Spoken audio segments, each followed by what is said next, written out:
This is Peggy doing an interview for a change, and I want to introduce you to a new friend as well as co-worker, um, an interesting gentleman that I work with at the Attorney General's office, and his name is Tom Durkin.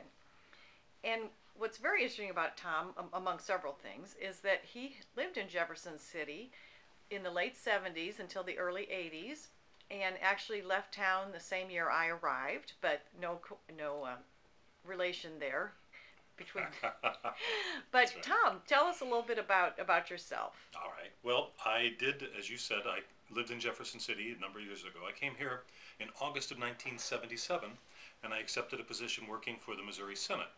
And I was a administrative assistant to one of the state senators.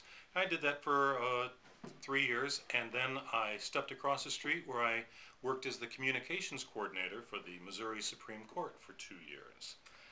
So at that point, that would have been 1982 in It was. January. Mm-hmm. And what did you decide to do at that stage of your life? Well, I decided to head east, my son, and I had always had an interest in the performing arts, and I did it in high school and in college. I did it with community theater here in Jefferson City. And I came to a point in my life, I'm now in my late 20s, where I felt I needed to see if I could compete as a professional actor. And I moved to New York. I sold everything that I owned in town and headed off to the lights of Broadway. And there began my journey as a professional actor. Uh, the first year I was in New York, I will tell any of you who are interested in being actors, is the first year I was there, I made $6,600. Which isn't much in New No, York. even in 1982 dollars, that wasn't much. And so I ate a lot of bread and peanut butter, and but I managed. I survived. And then a thousand little breaks happen to you in the course of your journey. I remained in New York for 4 years as an actor, and then in 1986 I moved to Los Angeles. And what prompted you to move to LA? Um, the industry, and particularly that for television commercials, which I did quite a few of, was moving to LA because the weather was better. You could shoot year-round outdoors. And so the vast majority of commercials were now moving to the West Coast, and I wanted to follow. But in addition to that, more of the episodic television programs that were being shot were being done on the West Coast, just because they had the space and the theaters there, or the facilities to shoot them. I ended up doing soap operas, though, which I could have done in New York, but it happened to work out for me that I did it in Los Angeles. And I appeared on General Hospital from 1989 to 1990. And then I had also done a recurring role on Days of Our Lives with an actor who ended up having a daughter who became very famous. John Aniston Oh, was really? one of the characters on Days of Our Lives, and I was his probably nefarious underling, uh, which I got the part because I was tall and maybe I looked threatening.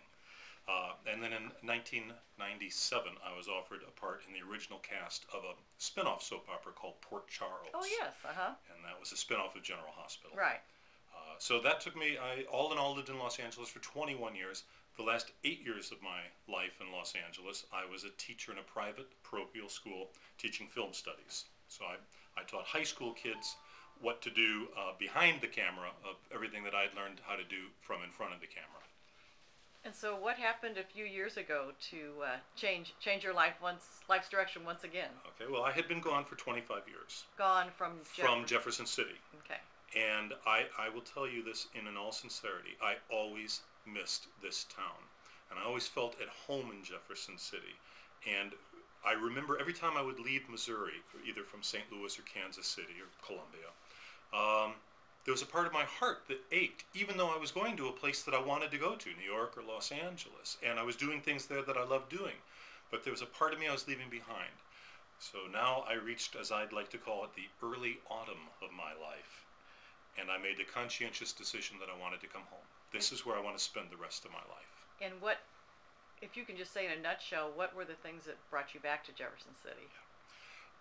At the top of the list are the people that are here. They are my friends and they are my neighbors.